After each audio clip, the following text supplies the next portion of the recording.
Well, a friend and I were sitting there trying to get transmission from a computer to go on a screen, and this should be quite easy. We've been doing this for 20 years, and it's still just not. They keep changing. And so, and they keep changing, and then we'll kind of talk about that a little bit.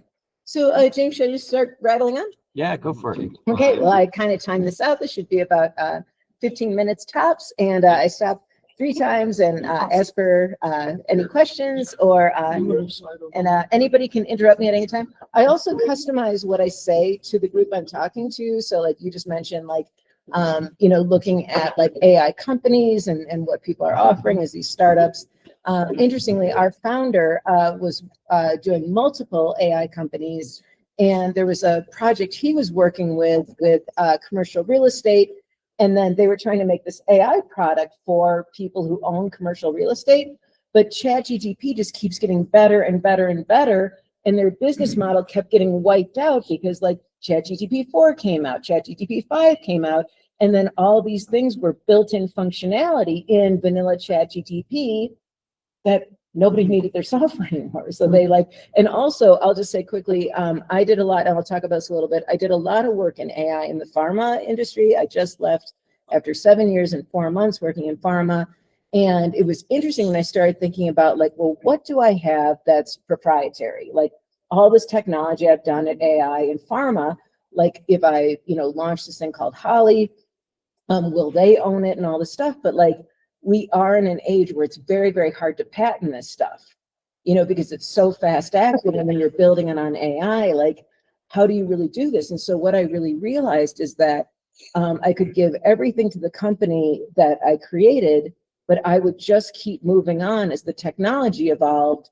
And there was no sense in like, even if they could have owned what I made as of September 2025, it wouldn't have mattered, because what I'm going to make in January 2026 blows all the doors off what I've made in 2025. So can I ask a question? Sure. Can I ask a stupid question? No, there are no stupid questions. It's a beginning stupid question. Sure. Okay, but you've got Google Translate, where I've translated documents into English, or English more likely into Mandarin. Okay, to send little adoption reports for my little children, for 12, 15 years. Okay. So that the orphanage then gets the report in Mandarin, which I wrote in English, right? So how does Chat GPT differ from Google Translate? Isn't Google Translate the same? Right. No, so, and it's interesting because I won't go on too much of a tangent, but we actually started in translation technology. We were looking at African languages. So first of all, so when you look at Mandarin, it's a very, very well-developed AI model. So all this stuff gets down to machine learning and AI. So no matter what model, for the last 20 years, we've been throwing in millions, if not billions of samples. So the question is like, who is using what AI model for the translation?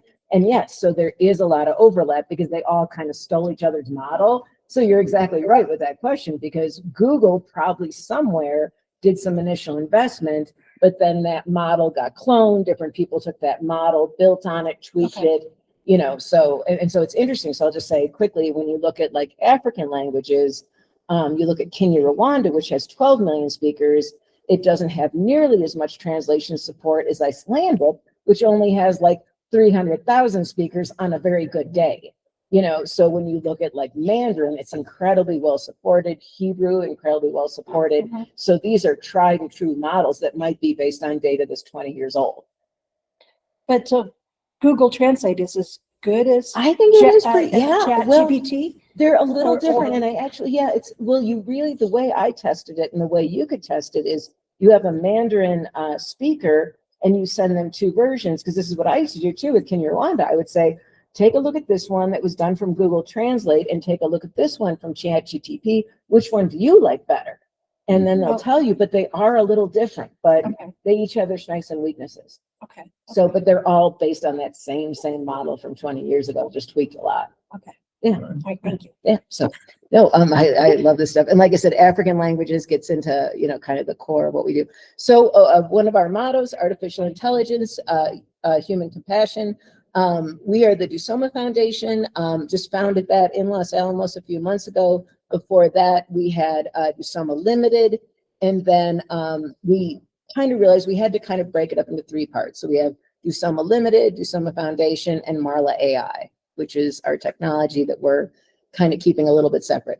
Well, first, I just want to say thank you letting me to come to these meetings. I'm fairly new in town. I love Los Alamos. I also know James through the makerspace, Los Alamos Makers.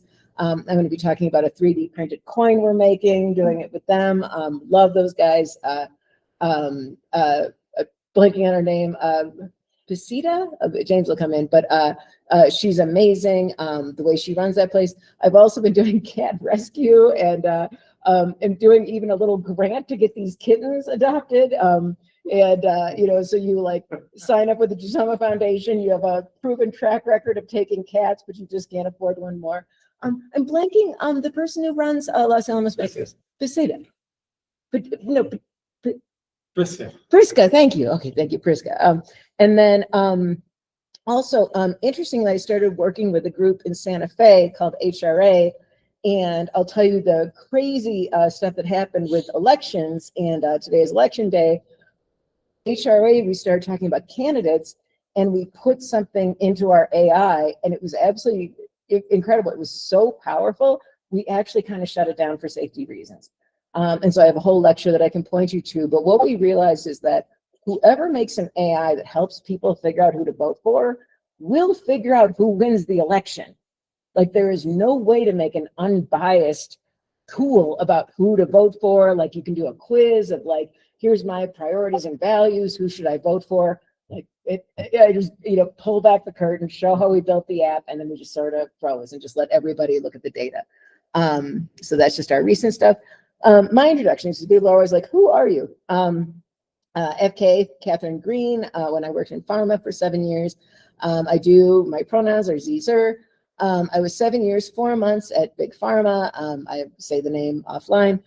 In parallel, I started doing research on healthcare, on the African healthcare system and drug development, and did some of that humanitarian work within pharma as much as I could.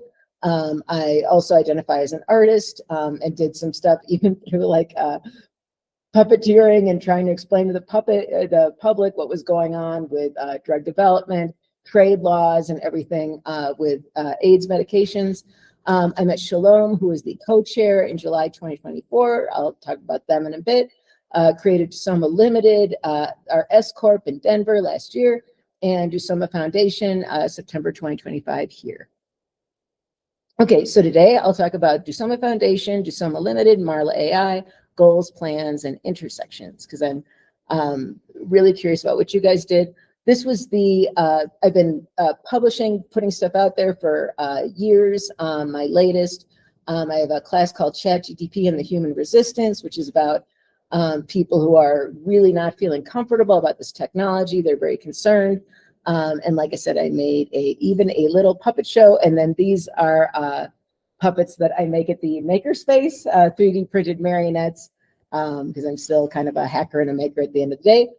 Our board, per New Mexico law, we have to have 3 people. And so it's Shalom and I as co-chairs. Shalom Kansiime is a refugee themselves. They go by they, them. They escaped Uganda about 4 years ago. They literally passed a bill called Kill the Gays. So when we talk about like things that we are prepared for and know, I say that Shalom has had the lived experience of having a machete to their throat for being gay. That is just kind of what our foundation kind of has, that experience. We'll talk about how we know the people we help, and it's basically people that Shalom knows from being from East Africa, and a recent trip back there that the Dusoma Foundation funded. Our CTO is our third person, Adam Finlayson. He is amazing. When we talk about Marla AI, Adam actually kind of invented it in a conversation and does not remember inventing it. So, but he is our crack CTO guy. So 3 years ago, when ChatGTP got big, I started working on it full time at work in pharma and working on it many hours a week in my own personal life. And Adam and I have been working together all that time, talking about like, what can we do? And when I talked about the commercial real estate apps, that was one of the things. So Adam's really been picked up. At this point on his bio, we're writing that this is the third time that an AI company has just turned it over to Adam to just run. You know, and just like, Adam, you're a good AI guy. Like, you know, what do we think? And so like whenever we have a new feature, Adam looks at it first and says, can it be done? And he's like our Einstein of the group of like, is this even possible to do? Then we've made hundreds of friends along the way the last few years. Shalom, like I said, came from Uganda and then worked as a case manager for the IRC, International Rescue Committee. And then I'll talk to you guys about AI for case management and how it can help people support 10 times as many refugees as they traditionally can. And this is from Shalom's experience as a case manager.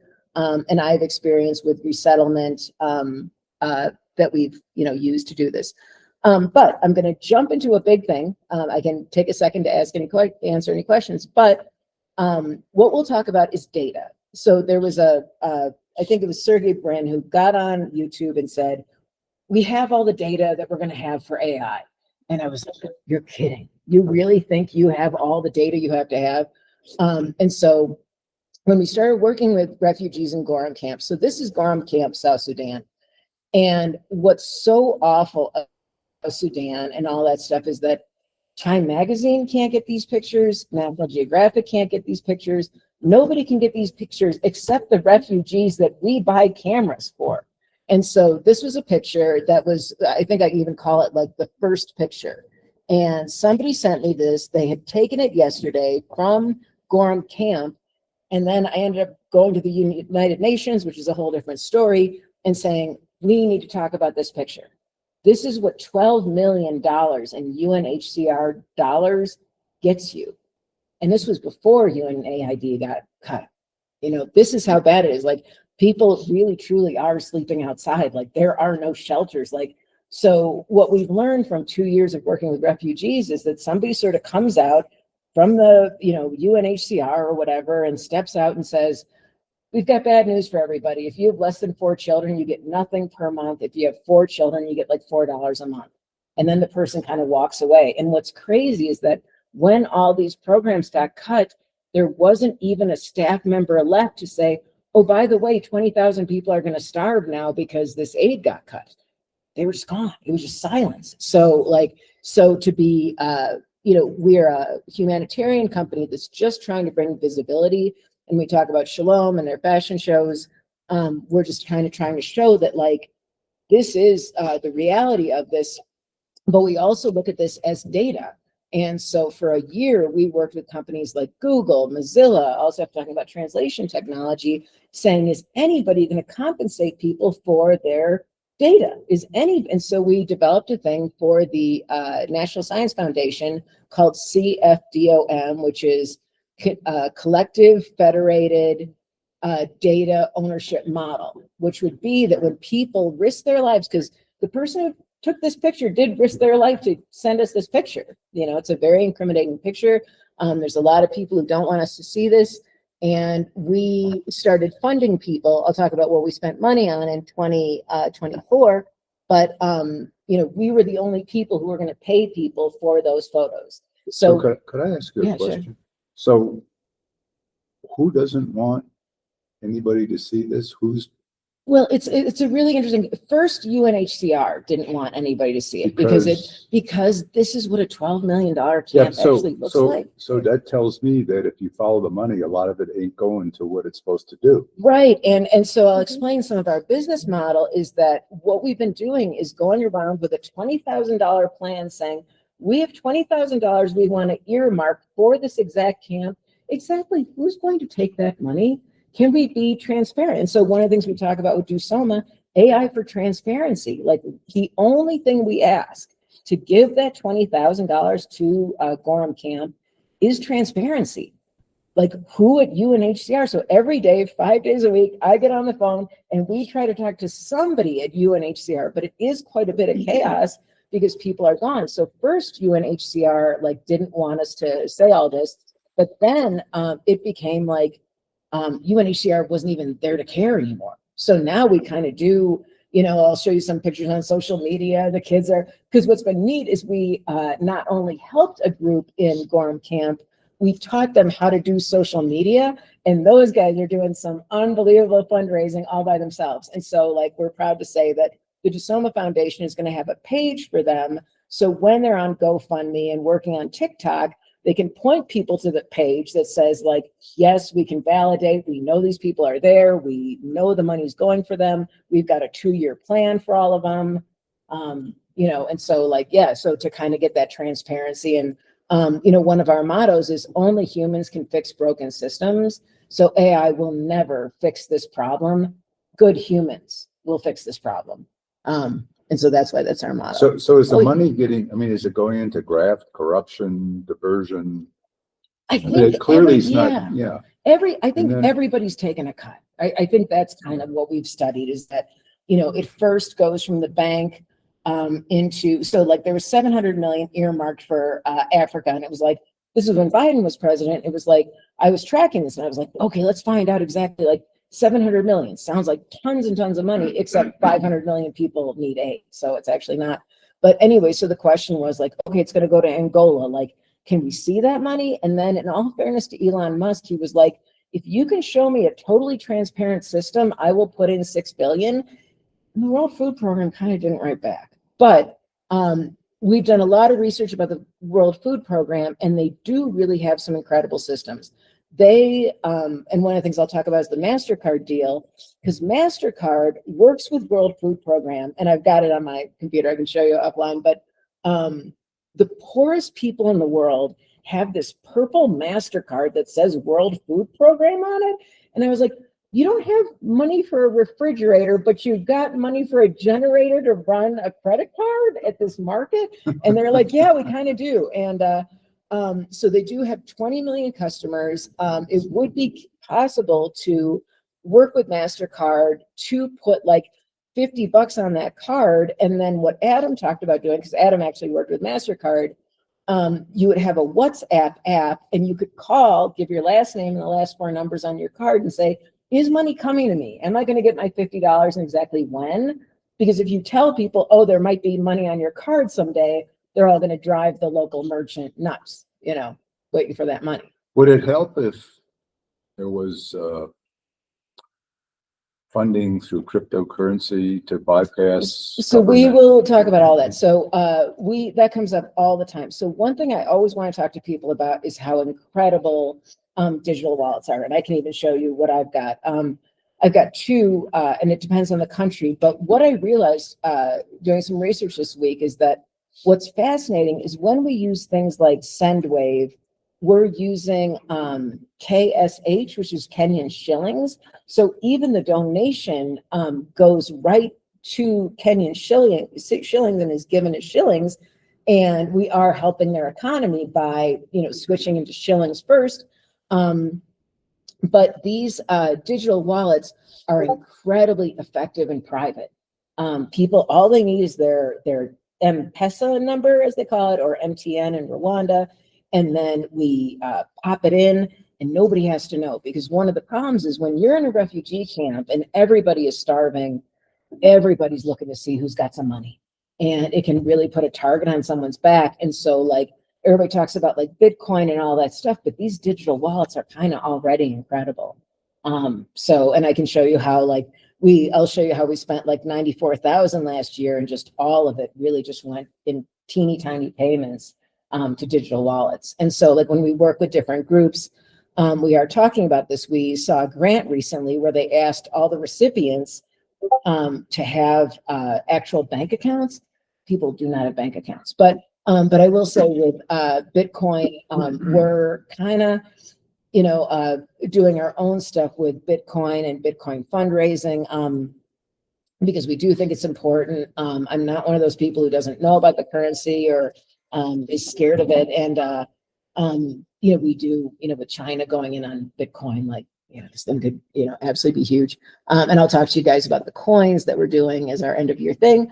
But just real quick, our mission, because I'm going over our mission, we're Dusoma.org. I can let you take a look at that. Like OpenAI, we are an S-corp and a not-for-profit. Okay, but so a little bit, and this I'm going to skip over a little bit, and we can do like a whole tech talk to explain like what is the actual technology, because that's the question. Like, what does all this stuff you're doing have to do with AI? And one answer is that we do have our own AI system, but we also use AI for absolutely everything. And so I had made a video in my class about like 70 different ways I use ChatGPT, not 70 different prompts, but 70 methods of what ChatGPT can do for you. So I'll say that in 2023, about halfway through, there was a product released by OpenAI called GPT Maker. Are any of you familiar with GPT Maker? You're nodding. Yeah. So GPT Maker made it incredibly fast to make an AI app in about 10 minutes. But the problem with that is that I couldn't see what people were typing in. So I made this program called What's Wrong that used this methodology called ACT, where you figure out your problems. And it was, incredible. When I showed people on my phone, they loved it. And then they would try it on their own. I couldn't see what they were typing in. So we knew right away that that was going to be kind of the big difference. So to keep it simple, and I promised a non-technical talk, but like I said, I've been in technology for 20 years and I run a developer team. But this is a little bit of what it looks like. So it's a ChatGPT builder. So then like my friend who does a yoga studio and nutritional counseling can make her own ChatGPT thing. Her clients can go in.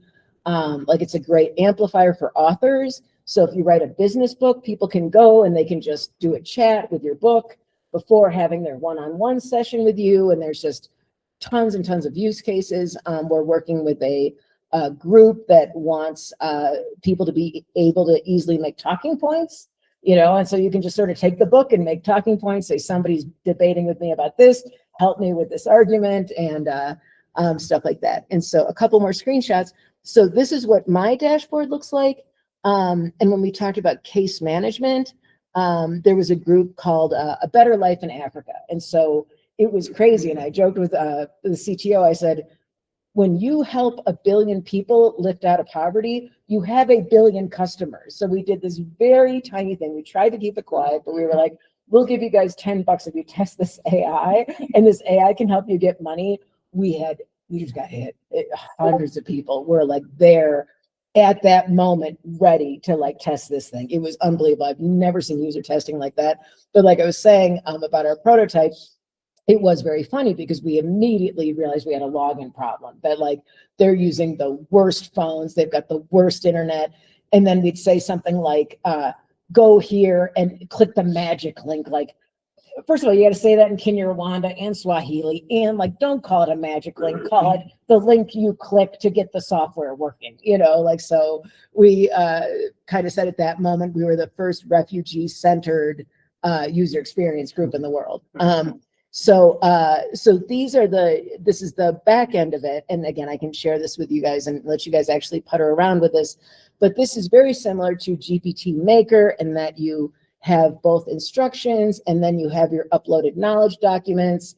And so I was saying here a couple slides ago, that some of this technology, for those of you who are AI practitioners, RAG, RAG, and then another term I think it's kind of obsolete already, but fine tuning, and also knowledge documents. So when people say, do you have an AI model or is this an AI app? I'm like, we don't have an AI model yet. We're collecting data. We want to make a new, very, very clean, very high quality model, which is what I've learned from being in the sciences for years. Like the reason AlphaFold is not working for us in pharma is because it is filthy. It is a filthy, filthy system, and you really have to start from scratch and have very, very high quality data. But anyway, so that's a little bit of what we're working on, is that we're going to be creating very high quality data, eventually making our own AI. But today, we're just doing simple apps that let people come in, talk about their lives. Like one thing that was fascinating, and just whipping up more apps. So these people started, talking about their lives in Africa, what they wanted to do after being refugees. And we realized that 90% wanted to make films. They wanted to make films. So they made a chat called like, let's make films. And it's like, what aspect of filmmaking do you like? Do you want to be in front of the camera and back of the camera? And it's just amazing. I've got my dashboard. I can see like, and then we have reporting. Yeah. So the AI can give us summaries as well. So when we do like intake for refugees, what it could do for a case manager like Shalom is say like, hey, I've got a program for single moms. Of the 2,000 people who did this, which ones would be a good match for this program? So that's one of our use cases. I could do a whole hour tech talk. We've got this feature called Listen, which is this inbox, so you can communicate with us through the AI. I did a whole lecture for AbbVie, the pharma company, called about personas and intake, which was about our AI system and what they were looking to do. That's a whole thing. I'd say quickly that personas would be about like, if you use AI to build your business, it would eventually know so much about your business. It could just sort of like design your website for you, write all the partnership emails, like help you, because it would know so much about your business. Then I kind of always call it the latest pivot because everything is kind of crazy. So the latest thing we've started saying is when we started designing a suite of apps for people without access to clean water or food, we didn't realize we would need these apps in America in 2025 too. And so what we've been building and working on, and we're doing an end of year fundraiser to get going on this and take it to the next level, is a hardware product, which would be a free phone with free internet for refugees, which would be a rescue phone.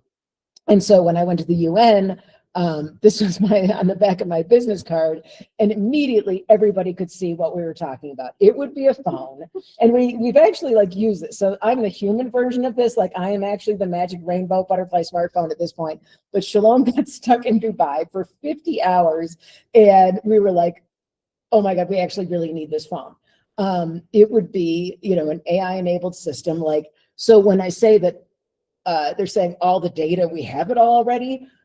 No, it doesn't. Because if you're in Gorham Camp and you're asking how to get some food, the answers are just hilarious. It's like, oh, you can raise money doing a car wash. Like, there's not running water in this place. Like, we're not doing a car wash. Like, so just these hilarious things. So we're going to be testing it, continuing to fund people, continuing to pay for data, continuing to fix these systems until somebody finally in Gorham Camp can say, how do I get a 5-gallon jug of water for free? And it actually tells you how to do it. So a little bit of our history and what we accomplished. Again, I'm behind, so I don't want to spend too much time on this, but we did have about 93,000 in funding last year. A lot of it went directly to digital wallets. We helped Tutsi people, refugees in Rwanda, lots of people in Gorham Camp, also Kakuma Camp. And then we also had the tech team and build all our prototypes. Very quickly, our plan, phase 1 is done, which is all the initial research. Phase 2, we scale and we really get more developed on the actual apps with Marla and kind of build a big team. And then the ultimate thing of phase 3 is that we become something of a funding organization, and I will explain that. But first, and this is something I've talked about with James, we did have to develop a Dusoma's worker union. We have a lot of people who, when we look at grants, they just don't want to pay people to work. They want people to be volunteers. And so we kind of have a statement, like we had this with Wikipedia. They were offering us money, but it had to go to equipment and it couldn't go to the workers. And it's like, that's a little tough, like to, tell these people in Gorham Camp that they're going to have a $350 camera and not get 1 nickel for food. First of all, that camera's going to be stolen so fast, like it's going to make their head spins. And then also, like, we make our own hardware. One of the things about the butterfly phone and why we call it a spy phone, we need it here and we need it there, is that it would be a special camera that it streams your photos immediately and your videos immediately. So even if your phone loses power, it just sends it up one last time, just cuts it off. If somebody shakes you down and wants the photos deleted, like what happened in National Geographic, Time Magazine, it has a thing called local trash. So you show your nearby thug, like, look, okay, I'm throwing out the photo now. See the big garbage can that says also delete the backup?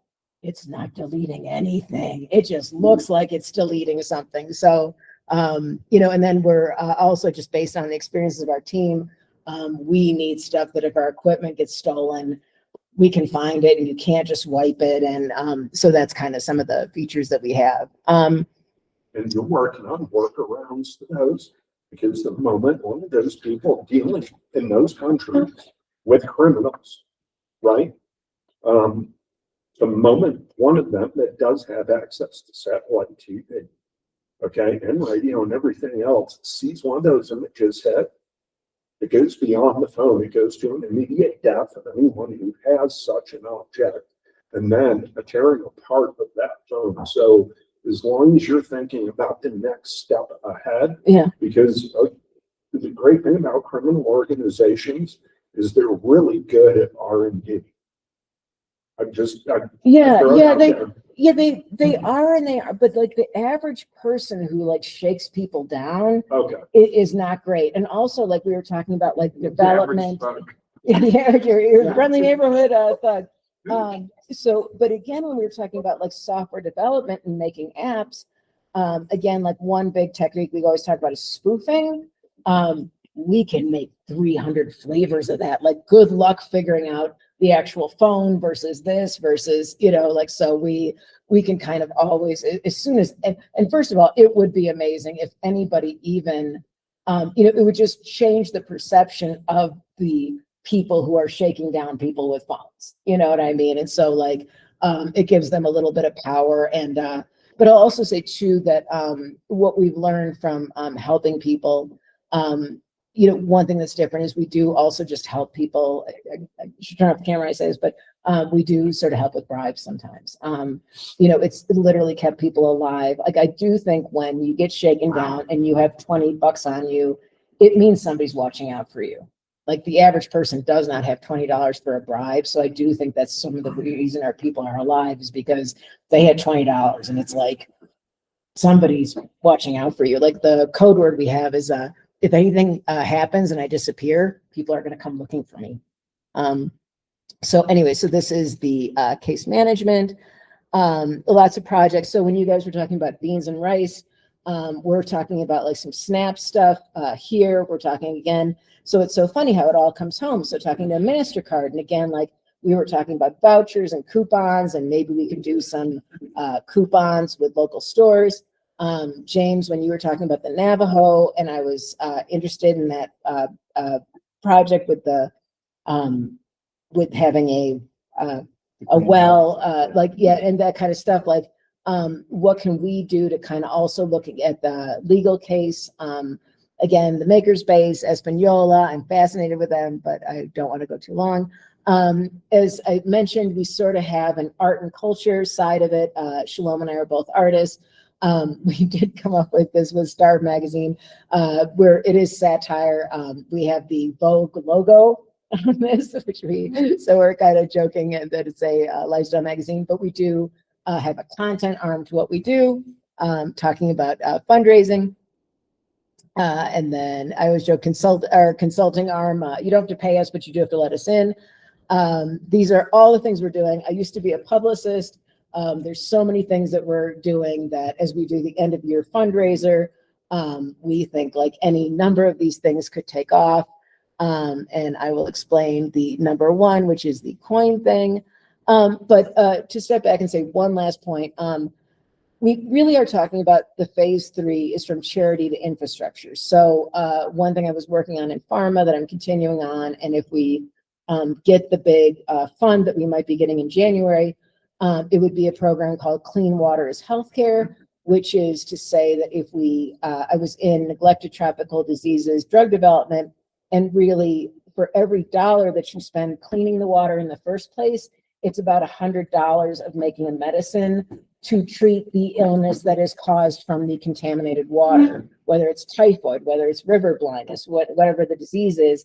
It is so much cheaper to get people clean water and prevent these diseases. But being in pharma, let me tell you, that was not our business model. Like, we don't care if if fish helps you not get Parkinson's.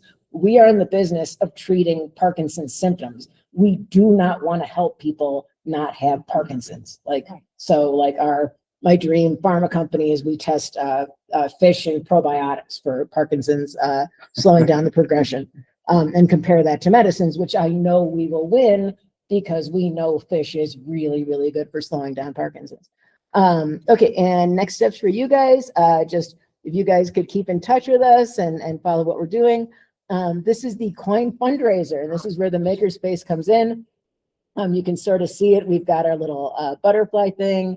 And then the second side is the sun logo from the artist. Generated with the AI tools? No, I generated prototypes with AI tools, then worked with modelers because I'm not going to model anymore myself. And then worked with modelers to actually make it. So when you do the fundraiser at the 250 point, I'll give you a downloadable STL. But no, in terms of how does it do it, like the STL files were terrible. They were terrible. They were, they weren't workable at all. So yeah, a human still has to do it. So you get a downloadable coin. And then Shalom the other day was like, leave the gold mines to me. And I'm like, okay, you go get them. And but we are talking about it. It sounds incredibly lofty, but ethically sourced gold. And we have this joke. We have this no conflicts associated with the mining of the gold. Well, so this is the thing is that so the first thing I joke about being a spy agency, but we have this person called Agent Grace, who we joke would show up at a mine with like a bunch of frozen water, pretending to be a humanitarian worker, and they're actually evaluating the gold mine. We're actually like figuring out like who actually is pulling gold out of this mine, and like Grace is going to sit in the bar and nobody's going to think anything of her, so that's kind of what makes Dusoma different, is that we've got so many people on the ground actually like keeping us smart and keeping us authentic. So that is kind of it. So sorry, I probably went over, but that's all a little bit. Do we have any chemists here? Chemical engineers? I guess what I'm wondering is, like diamonds, which you can fingerprint. Oh, so we talked about this Like at dinner. gold. Yeah, no, it's Can we fingerprint gold? Meaning, I'm going to be blunt about it. If you got a bunch of horrible people out there and a bunch of countries say, oh, we're going to do the right thing and not take conflict gold, I'll take all the conflict gold you want. I'll wash it and then I'll try to do something good with it. I mean, you want to go after conflict gold, go after Spain, go after the UK, that's where it started. But I guess my point is, if we're going to be able to enforce something like that, do we have the ability to fingerprint special?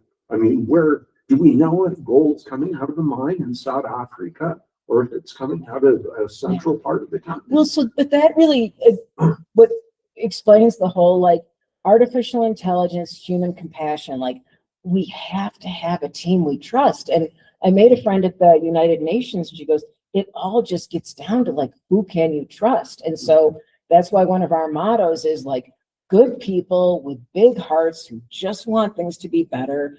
Those are our leaders. And when I talk about the 70 people we know, those are all good people. These are all people that we know, like, do not like, and ultimately when we talk about having phones for refugees, to have that final layer of the observers, like, so if that $20,000 does go for rice and beans, 1 out of 5 people has a phone, works for us, and can let us actually know the rice and beans got there.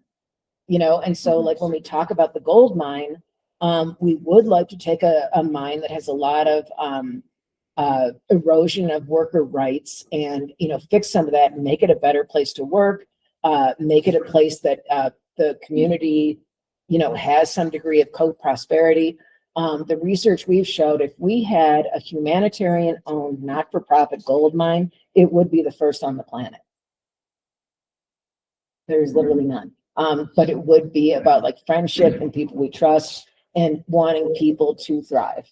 And so I guess we'd say like, if somebody is a bad actor and does this, you will know eventually, because at some point the money never goes to the people. Like we looked at a place called Crew Bay in Sierra Leone, and so much money. And we made an app about United Nations documents and how they, and again, like, so what does AI have to do with all this?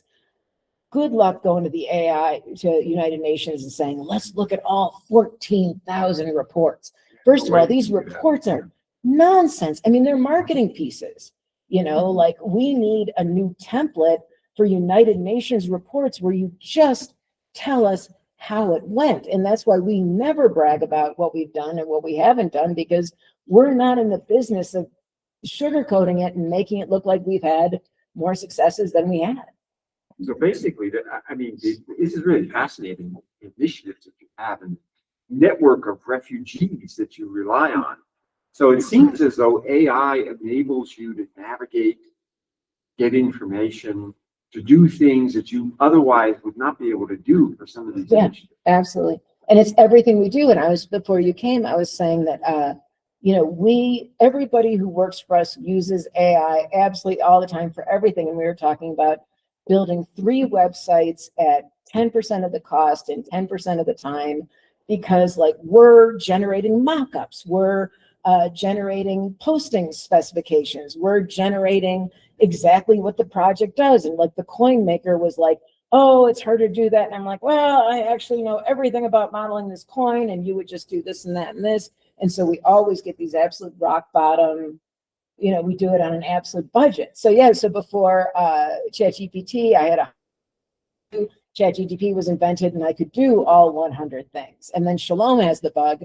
So even with like fashion design, we could have AI that makes it into a custom printed, a sewing pattern that you could print out, and it would be custom. It would give all the directions for sewing the item, tell you exactly what kind of sewing machine, cloth, thread, so we use it for absolutely everything. Well, this network that you have and the initiatives that you have in Africa, it's a way of holding aid agencies and the UN and some of these other people that are claiming, we're going to do good here and try to help people. You're able to hold them accountable as to exactly what they're doing. And Right. showed those pictures of the camp. They said they're spending money to help this camp, and it doesn't look like it's helping the people very much. Right. Well, and also, So my question is, have you thought about like having like a media presence, maybe having a website or something, Charity. .org, yeah. Well, like and kind of that's really what the end of year fundraiser does, is it kind of turns us into a big tech humanitarian company, because right now we are such a skeleton crew. And yes, but that's exactly what the next phase is like getting bigger and getting well known. And also, so the big dream that I have on my side of Dusoma Foundation, I have this joke that I want to do this generated AI video panel discussion of me, Zuckerberg, Sam Altman, all these guys, and they're all talking about their goals for AI, and they're like, I want to be the first trillionaire. I want to be the first trillionaire. And like, we want to reduce poverty for the poorest billion people on the planet. Like, we always say we're not a not-for-profit, we're a never-for-profit. Like, we will always just, like when we look at fiscal sponsors, like, and again, how humans can fix these things, because a human fiscal sponsor can help organizations connect with funding and not take a percent. That's why we had to start a not-for-profit, because everybody we wanted to work with wanted 15%. It's like, why would you as an American not-for-profit take 15% of our endangered language grant that's supposed to go to the speakers of that language? Like, so you could use AI and cut out all the middlemen. well, we want to do grant design. So we want to go to like Novo Nordisk, which is 165 billion endowment, and say like, we love your grants, you're doing great, but we want you to make a grant for this. So what we can do as an impartial third party with nothing to gain monetarily is just tell them this is what the grant would have to look like. Nice. All right, let's do the 4-way test really and then nice. we'll keep Okay, talking. no. All right. All right. Thank you, Kathryn. All right. This.